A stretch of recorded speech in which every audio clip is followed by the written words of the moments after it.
2019 से लेके 2026 तक इतना कुछ बदला होगा. Okay, if I have to think about it, in 2019, I was shooting for a Sanjay Leela Bhansali movie. Correct. In 2026, I'm kind of still shooting for a Sanjay Leela Bhansali movie. So, okay, that's not different. वो नहीं बदला है. हाँ, बदला है. Definitely बदला है. 2019 में हम मोहित सूरी की पिक्चर थिएटर में पॉपकॉर्न खाते हुए देखते थे. 2026 में हम मोहित सूरी की पिक्चर थिएटर में आईवी लगाते हुए देखते हैं. I told you ना, बदला है. और तो और, oh yeah, 20 blockbuster action packed film दी थी उरी, और 2026 में आदित्य धर ने हमें एक ब्लॉकबस्टर एक्शन पैक्ड फिल्म दी थी धुरंधर. Okay, so that's also not change. Oh my god, the audience is not hesitating. थोड़ा fake react ही कर देते. What is this? She is still obsessed with Aditya Dhar. Good god, this is so bad. I'm getting second-hand embarrassment. She really thinks just mouthing dialogue and making OTT expressions is all it takes to connect with an audience. If this isn't wake-up call, I don't know what will. I'm telling you that when this show gets edited before broadcasting on TV channels, these people will edit in laughter from the audience sitting here behind the jokes. God, suddenly she is starting to seem like an average actor to me.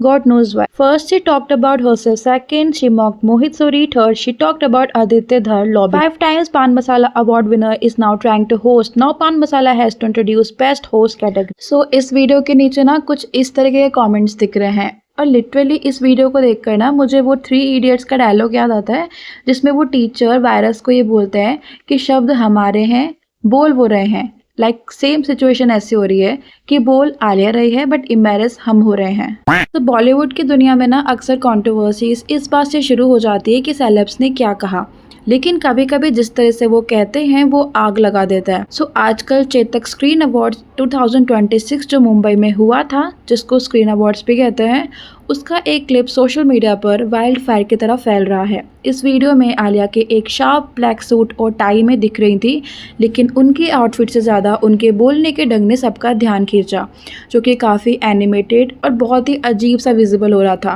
वो 2019 और 2026 के बीच अपनी life compare कर रही थी, जैसे संजय लीला भंसाली के साथ काम करने और मोहित सूरी की मूवीज़ देखने की बात कर रही थी. वैसे तो स्पीच का कंटेंट नॉर्मल था, लेकिन उनके facial expressions, high pitched voice और हाथों के इशारों ने इंटरनेट को डीपली कंफ्यूज कर दिया था.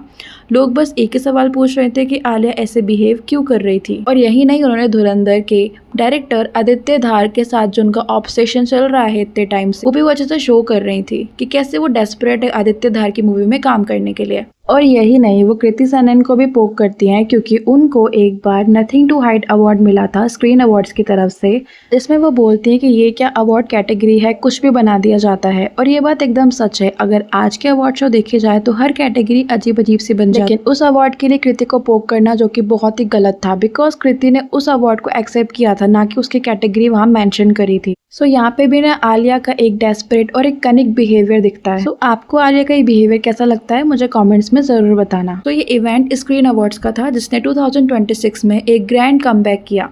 ये एक हाई प्रोफाइल रात थी जहाँ पे इंडस्ट्री के बड़े स्टार सिनेमा को सेलिब्रेट करने के लिए जमा हुए थे. आलिया भट्ट जो जनरेशन की सबसे सक्सेसफुल एक्ट्रेस में से आती हैं, स्टेज पर अवार्ड प्रेजेंट करने आई थी या लेने आई थी. डेट भी अप्रैल 2026 और माहौल प्रोफेशनल होना चाहिए था. लेकिन जैसे ही आलिया ने अपना 2019 वर्सेस 2026 कंपैरिजन शुरू किया, स्पीच का टोन टोटली चेंज हो गया.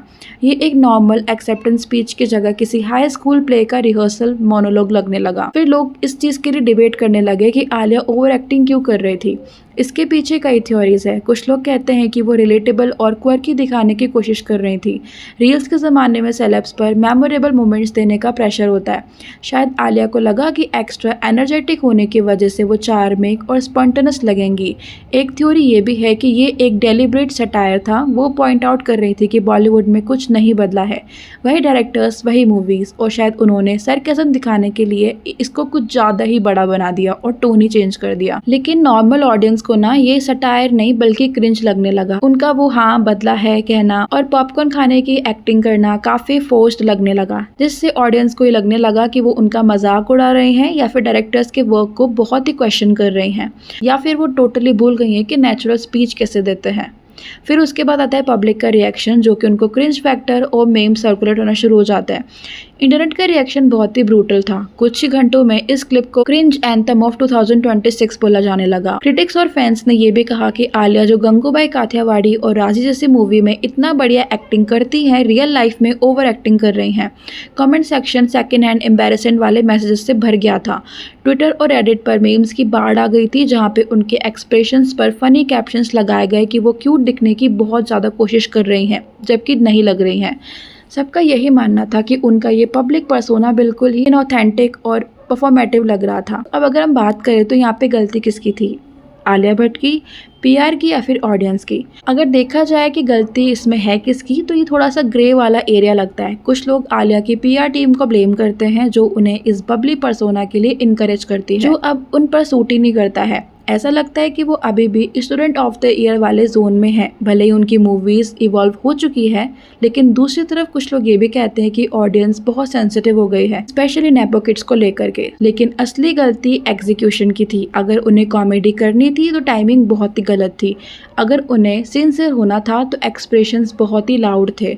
स्क्रीन अवार्ड जैसे प्रोफेशनल प्लेटफॉर्म पर एंटरटेनमेंट और डिस्ट्रैक्शन के बीच एक बारीक लाइन होती है, और आलिया ने वो लाइन क्रॉस कर दी। और अगर हम इस पूरी कंट्रोवर्सी को डीप एनालाइज करें तो मेरे हिसाब से कंट्रोवर्सी सेलिब्रिटी कल्चर के एक बड़े इशू को हाईलाइट करती है, और वो है रिलेटेबिलिटी ट्रैप। और आजकल के स्टार्स बोरिंग दिखने से डरते हैं, इसलिए वो अपनी पर्सनैलिटी को ओवर कंपनसेट करते रहते हैं। आलिया भट्ट एक फिनोमिनल एक्ट्रेस है, उन्हें खुद को प्रूव करने के लिए परफॉर्म करने की जरूरत नहीं है। ये वीडियो इसलिए अजीब लगता है क्योंकि उनका स्टेटस एक ग्लोबल आइकन जैसा है, लेकिन स्टेज प्रेजेंस एक बचकानी थी। ऐसा लगता है कि वो दिल से बात करने की जगह एक वायरल मूवमेंट क्रिएट करने की कोशिश कर रही थी, या फिर वो खुद ये कंट्रोवर्सी क्रिएट करना चाहती थी। उनकी स्पीच में 2019 और 2026 का कंपैरिजन एक्चुअली काफी इंसाइटफुल था, क्योंकि वो इंडस्ट्री के एक साइकिल को दिखा रहा था, लेकिन वो इनसाइड डिलीवरी के शोर में कहीं पे खो गया। जब उनके जैसा आर्टिस्ट एक प्रेस्टिजियस स्टेज पर टिकटॉक इन्फ्लुएंसर की तरह बिहेव करता है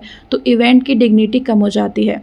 बॉलीवुड फैंस अब इवॉल्व हो चुके हैं, उन्हें ऑथेंटिसिटी चाहिए होती है, स्क्रिप्ट वाला क्वर्कीनेस नहीं चाहिए होता। आलिया को इन सब गिमिक्स की जरूरत नहीं है, उनका काम बोलता है, और शायद अब वक्त आ गया है कि उनकी पब्लिक अपीयरेंसेस में भी वही मैच्योरिटी दिखे जो उनके सिनेमैटिक रोल्स में दिखती है। ये कोई बड़ा स्कैंडल नहीं है, लेकिन ये इस बात का सबूत है कि रिलेवेंट रहने का प्रेशर कभी कभी बड़े से बड़े आर्टिस्ट का बैलेंस भी बिगाड़ देता है। So that's it for today guys. आपको इस कंट्रोवर्सी के बारे में क्या लगता है? सो आलिया की इस स्टेज प्रेजेंस में आप किसकी गलती समझते हो, पीआर की, आलिया की, या फिर मीडिया की? मुझे कॉमेंट्स में जरूर बताना। और अगर आपको ऐसे वीडियोस पसंद आते तो चैनल को सब्सक्राइब कर लेना, वीडियो को लाइक कर देना। मिलते हैं न्यू वीडियो के साथ, तब तक के लिए बाय, लव यू ऑल।